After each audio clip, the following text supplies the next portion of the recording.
ऊपर ससुराल नीचे मायका।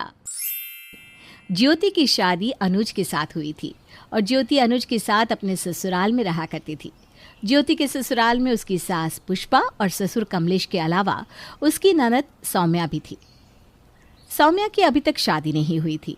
ज्योति के सास ससुर अपनी बेटी सौम्या के लिए एक अच्छा लड़का ढूंढ रहे थे। सौम्या दिखने में काफ़ी खूबसूरत थी और उसका नेचर भी बहुत अच्छा था। बस अच्छी जॉब में होने की वजह से उसके नखरे कुछ ज़्यादा थे। जब भी किसी लड़की के साथ उसके रिश्ते की बात चलती तो सौम्या को उसके अंदर कोई ना कोई कमी नज़र आती और इसी के चलते ज्योति के सास ससुर को सौम्या के लिए अच्छा लड़का नहीं मिल पा रहा था। एक दिन राघव नाम का एक लड़का अपने मम्मी पापा के साथ सौम्या को देखने आया। सौम्या, ये लाल वाली साड़ी पहनो, तुम पर बहुत सुंदर लगती है। देखना, एक ही बार में लड़का पसंद कर लेगा तुम्हें। अरे भाभी, लड़का मुझे तो पसंद कर ही लेगा, लेकिन मुझे भी तो लड़का पसंद आना चाहिए ना। देखो सौम्या, इस बार जो रिश्ता हमने तुम्हारे लिए देखा है ना, वो बहुत अच्छा है। लड़के का नेचर बहुत अच्छा है, जॉब बहुत अच्छी है और वो दिखने में भी काफ़ी हैंडसम है। भैया, ये बात तो लड़के से मिलने के बाद ही पता चलेगी ना कि वो दिखने में अच्छा है और जो भी आप कुछ कह रहे हैं वो सब सच है। कुछ देर बाद लड़का उनके घर आता है। यह हमारी बेटी साम्या है, तुम इससे बात कर लो बेटा। और अगर तुम एक दूसरे को पसंद करते हो तो हम तो चट मंगनी पट ब्याह करने के लिए भी तैयार हैं। जी आंटी, जैसा आप कहें। कुछ देर के बाद सौम्या और राघव आपस में बातचीत करके वापस लौट कर आते हैं। सौम्या बेटा, अब बताओ तुम्हें राघव पसंद है या नहीं? देखो सौम्या बेटा, हमने तो तुम्हें अपने घर की बहू मान लिया है। हमें बिल्कुल तुम्हारे जैसी लड़की ही चाहिए थी। बेटा, हमारा राघव बहुत अच्छा लड़का है। शादी के बाद तुम्हारा बहुत ख्याल रखेगा, कोई परेशानी नहीं होगी तुम्हें। अब तुम भी हाँ कर दो। सौम्या, मैं भी तुमसे शादी करना चाहता हूँ, लेकिन आखिरी फैसला तुम्हारा ही होगा। मैं भी आप सबसे एक बात कहना चाहती हूँ कि मुझे राघव बहुत पसंद है। इनफैक्ट राघव तो पहला लड़का है जो मुझे इतना अच्छा लगा है। मुझे ऐसे ही लड़के से शादी करनी थी। और देखते ही देखते राघव और सौम्या की शादी हो जाती है। सौम्या अपने ससुराल आ जाती है। सौम्या की शादी उसी शहर में हुई थी जहाँ पर उसका मायका था। शादी के अगले दिन, राघव बेटा, एक बहुत बड़ी परेशानी आ गई है। क्या हुआ पापा, सब ठीक तो है ना? आप इतने परेशान क्यों लग रहे हैं? अरे बेटा, क्या बताएं, हमारे घर के पीछे एक बहुत बड़े होटल का कंस्ट्रक्शन हो रहा है और उसकी नींव की खुदाई होने की वजह से दिन रात डिस्टर्बेंस होता है। बहुत शोर आने वाला है इस घर में। लेकिन मम्मी पापा, अगर हमारे घर के ठीक पीछे ही इतना बड़ा होटल बन जाएगा तो वैसे भी घर का सारा वेंटिलेशन ही खराब हो जाएगा। अब हम क्या करें? क्या कर सकते हैं बेटा, हमारा अपना घर है, रहना तो यहीं पड़ेगा ना। मम्मी जी, पापा जी, अगर आप लोग बुरा न माने तो एक बात कहूँ? हाँ हाँ बहू, बताओ क्या कहना चाहती हो। मैं ये कह रही थी कि क्यों ना हम एक फ्लैट में शिफ्ट हो जाए। आजकल ऐसे घरों में कौन रहता है, और वैसे भी यहाँ पर कंस्ट्रक्शन का शोर होगा, उसकी वजह से दूसरी प्रॉब्लम्स भी आएगी। हम इस घर को बेचकर एक सुंदर से फ्लैट में चले जाते हैं। तुम्हारी बात बिल्कुल सही है सौम्या, मैं मम्मी पापा से कब से कह रहा हूँ, और वैसे भी मुझे फ्लैट में रहने का बहुत मन था। लेकिन बेटा, इतनी जल्दी अच्छा फ्लैट कहाँ मिलेगा, और फिर महंगा भी बहुत पड़ेगा। तुम्हारे पापा ठीक कह रहे हैं बेटा, इतना खर्चा और ऊपर से अच्छा फ्लैट मिलना मुश्किल। हाँ, आप लोगों को उसकी चिंता करने की ज़रूरत नहीं है। जिस फ्लैट में मेरे मम्मी पापा और भैया भाभी रहते हैं ना, उसके ठीक ऊपर एक बहुत सुंदर फ्लैट खाली है और वो फ्लैट मेरे पापा का ही है। वो बहुत टाइम से बेचना चाहते थे। अगर आप पापा से बात करेंगे तो बहुत सही रेट में वो फ्लैट हमें दे देंगी। लेकिन इस तरह तुम्हारे पापा से इस बारे में बात करना अच्छा लगेगा क्या?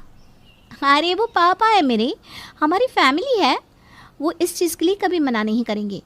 और वैसे भी हम कौन सा उनसे फ्री में ले रहे हैं।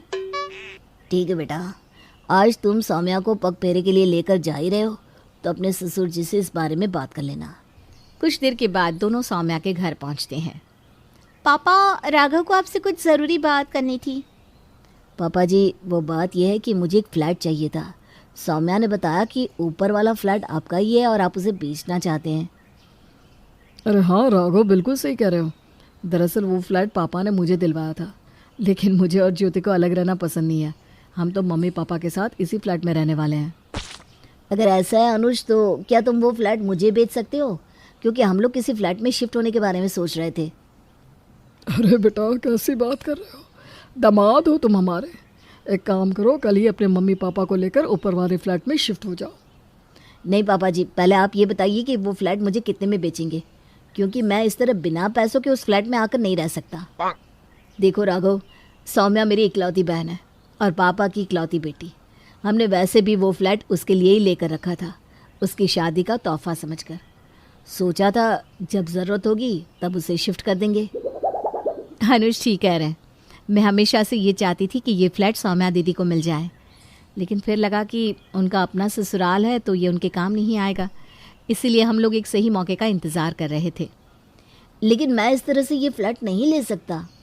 देखो राघव, इस फ्लैट को सौम्या के भाई की तरफ से गिफ्ट समझ कर रख लो और कल ही यहाँ पर शिफ्ट हो जाओ, समझे?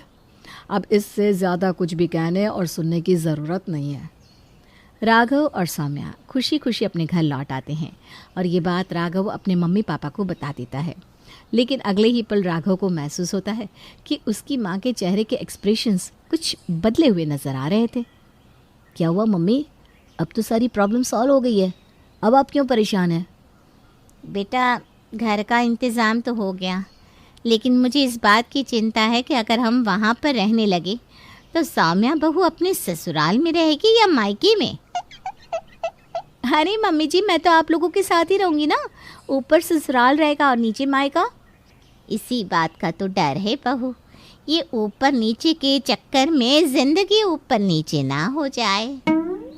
अभी तक तो सब कुछ ठीक लग रहा था, लेकिन कहानी में मोड़ तब आया जब राघव सच में सौम्या और अपने मम्मी पापा को लेकर सौम्या के मायके के ऊपर वाले घर में शिफ्ट हो गया। और उसके बाद शुरू हुआ असली ड्रामा। राघव सौम्या और अपने परिवार को लेकर सौम्या के मायके के ऊपर वाले फ्लैट में शिफ्ट तो हो गया था, लेकिन उसे ये नहीं पता था कि जिंदगी की असली जंग अब शुरू होने वाली थी। शिफ्ट होने के कुछ दिनों के बाद सौम्या के मायके में। अनुज, मुझे लगता है कि हमने सौम्या दीदी को ऊपर वाला फ्लैट देकर ना बहुत बड़ी गलती कर दी है। ऐसा क्यों कह रही हो? तुम तो सौम्या से बहुत प्यार करती हो और तुम ही चाहती थी ना कि वो फ्लैट उसे गिफ्ट कर दिया जाए। क्या बात है बहू, अपनी ननद से इतनी नाराज़गी क्यों? देखिए मम्मी जी, मैं जानती हूँ वो आपकी बेटी है और मुझे भी सौम्या दीदी से कोई परेशानी नहीं है, लेकिन इन दिनों जो कुछ भी चल रहा है ना, वो मुझे बिल्कुल बर्दाश्त नहीं हो रहा। अरे बहू, लेकिन हुआ क्या है? साफ साफ बताओ तो ज़रा। देखिए ना, सौम्या दी अपनी बालकनी में रखे प्लांट्स में पानी डालती हैं और सारा का सारा पानी टपक टपक कर हमारी बालकनी में गिरता है। अब मैं सारा दिन सफाई थोड़ी ना करती रहूँगी। अरे तो तुम्हें ये बात सौम्या से कह देनी चाहिए थी। कह चुकी हूँ मम्मी जी, कई बार कह चुकी हूँ। ज़्यादा कहूँगी तो ननद भाभी के रिश्ते में प्रॉब्लम आ जाएगी, बस यही सोचकर चुप रह जाती हूँ। और दूसरी तरफ सौम्या दीदी की सास, वो बालकनी में कपड़े सुखा देती हैं। सारा दिन पानी टपक टपक कर हमारी बालकनी को भिगोता रहता है। देखो बहू, मैं सौम्या को समझाने की कोशिश करूँगा, तुम परेशान मत हो। उसी वक्त दरवाजे की घंटी बजती है। अनुज जैसे ही दरवाज़ा खोलता है, सामने सौम्या गुस्से में खड़ी हुई थी। अरे क्या हुआ? आज सुबह सुबह मायके की याद कैसे आ गई? देखो भैया, आप ना भाभी को समझा लो। कल जब मेरी सासू माँ बालकनी में कपड़े सुखा रही थी तो भाभी नीचे अपनी बालकनी में खड़े होकर जोर जोर से न जाने क्या क्या कह रही थी मेरी सासू माँ को। अरे उनको बुरा लग गया और उनका सारा गुस्सा मेरे ऊपर उतरता है। अरे ऐसा भी क्या कह दिया मैंने? ज़रा सा तेज़ आवाज़ में यही तो कहा था कि कपड़े सुखाने से पहले देख लेना चाहिए, आसपास और भी लोग रहते हैं। भाभी, मेरी सास को बुरा लगने के लिए इतना काफ़ी है, और आपको इस तरह उन्हें इनडायरेक्टली बातें सुनाने की क्या ज़रूरत थी? अगर कोई बात थी तो आप मुझे कह देती। कितनी बार तो आपसे कहा था, लेकिन आपने मेरी एक ना सुनी। अच्छा अच्छा, ठीक है, इस तरह आपस में झगड़ो मत। देखो, हम दोनों एक ही परिवार है और ऐसा तो चलता रहता है। किसी तरह सौम्या को समझा बुझाकर वापस भेज दिया जाता है। कुछ दिनों के बाद रात के वक्त सौम्या के घर पार्टी चल रही थी और घर में आए हुए गेस्ट डांस कर रहे थे, जिसकी वजह से ज्योति को अपने बेडरूम में काफ़ी डिस्टर्बेंस हो रहा था। अनुज उठिए ना, क्या खर्राटे मार के सो रहे हैं आप? अरे क्या हुआ ज्योति? अरे क्या हुआ? आपका क्या है? आप तो सुबह 9 बजे तक सोते रहेंगे, मुझे तो सुबह 5 बजे उठकर काम करना होता है ना। अरे तो तुम भी सो जाओ ना, मैंने तुम्हें सोने से मना किया है क्या? तुम्हारी बहन के घर पार्टी जो चल रही है उसकी धम धम की आवाज से मैं कैसे सो सकती हूँ? सुनो तो कितना डिस्टर्बेंस हो रहा है। अरे कोई बात नहीं ना, आज पार्टी है, एक दिन तो हम बर्दाश्त कर ही सकते हैं ना। आज तो पार्टी है, लेकिन तुम्हारी बहन पता नहीं रोज रात को अपने बेडरूम में धम धम धम धम कौन सा डांस करती है।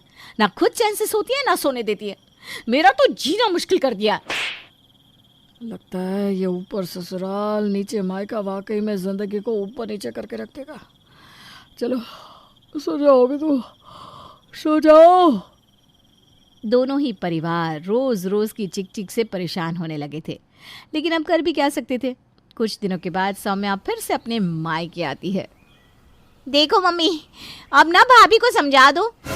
अरे लेकिन अब क्या हुआ है? भाभी की वजह से ना हम लोग बहुत परेशान हैं। परेशान मेरी वजह से आप नहीं, आपकी वजह से हम हैं। कभी आप पार्टी करती हैं, कभी बालकनी का पानी हमारी बालकनी में गिराती हैं। अब आपको हमारी वजह से क्या प्रॉब्लम हो गई? भाभी ये जो आप प्याज लहसुन का तड़का लगा लगा कर किचन की खिड़की खुली छोड़ती है ना, सारी खुशबू हमारे किचन में आती है। आप प्याज लहसुन खाती है, मेरे ससुराल वाले नहीं खाते। ये मत बोलो सौम्या, कुछ दिन पहले तुम भी इसी घर में रहा करती थी। लेकिन अब तो नहीं रहती ना, अब वो मेरा ससुराल है। उन लोगों को ये आपके प्याज लहसुन की खुशबू बिल्कुल बर्दाश्त नहीं होती। तो खाना बनाते वक्त रसोई की खिड़की बंद रखा कीजिए। अरे ये क्या बात हुई? तुम्हारा ससुराल मेरे सिर के ऊपर है, तो इसका मतलब ये तो नहीं ना कि तुम मेरे सर पर बैठ कर नाचोगी। हे भगवान, ये क्या होता जा रहा है? कैसे समझाऊं मैं इन दोनों को? किसी को समझाने की जरूरत नहीं है, अपनी बीवी को समझा लो। मेरा जीना मुश्किल कर दिया है इसने। उस दिन भी किसी तरह दोनों को समझा बुझाकर बात को रफा दफा कर दिया गया, लेकिन धीरे धीरे प्रॉब्लम बढ़ने लगी और एक दिन ऊपर वाला ससुराल और नीचे वाला मायका दोनों आमने सामने आकर खड़े हो गए। ज्योति अपनी ननद सौम्या के ससुराल में पहुंच गई। ज्योति को इस तरह गुस्से में जाते देख पुष्पा भी उसके पीछे पीछे भागी। साथ में कमलेश और अनुज भी आ गए। देखिए सौम्या दीदी, आपका ससुराल ऊपर है और मायका नीचे है, लेकिन इस बात का मतलब ये बिल्कुल नहीं कि आप हमारा गलत फायदा उठाएंगी। कमाल है भाभी, मेरी शादी क्या हुई, आपके तो तेवर ही बदल गए। और वैसे भी ऐसा क्या फायदा उठा लिया मैंने आपका? अरे तुम दोनों चुप हो जाओ, इस तरह लड़ने की क्या जरूरत है? जानते हैं भैया, जब से आपने ये घर मुझे गिफ्ट किया है ना, भाभी को बहुत प्रॉब्लम हो रही है। हाँ हाँ, अब तो तुम यही कहोगी ना। भूल गई, ये घर तुम्हें गिफ्ट देने के लिए मैंने ही कहा था। अब दोनों प्लीज झगड़ना बंद कर दीजिए। जो भी बात है हम मिलजुल कर सुलझा लेते हैं ना। देखो ज्योति बेटा, जो भी बात है बताओ, आखिर हुआ क्या है?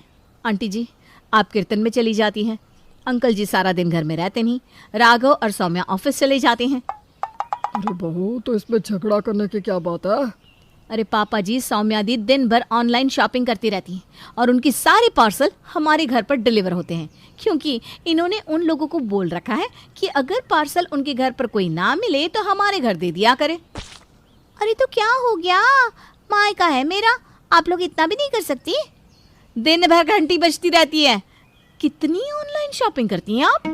मैं आगे से आपका कोई पार्सल नहीं लेने वाली। देखो सौम्या, तुम एक काम करो, अपना पार्सल अपने घर पर ही मंगवाया करो। भैया, आपको तो बस भाभी ही नजर आती है, हैं? अरे इनकी वजह से मुझे कैसे और कितनी प्रॉब्लम होती है जानती भी हैं आप? अब मैंने क्या कर दिया? जानते हैं भैया, मेरी पार्किंग वाली जगह पर भाभी जानबूझकर अपनी स्कूटी लगा देती है और रोज सुबह सुबह पहले मुझे उस स्कूटी को हटाना पड़ता है। सौम्या और ज्योति का झगड़ा रुकने का नाम ही नहीं ले रहा था। घर के बाकी के सब लोगों ने अपना अपना सर पकड़ लिया था। सब समझ चुके थे कि ऊपर ससुराल और नीचे मायका अब अपना असली रंग दिखा रहा था।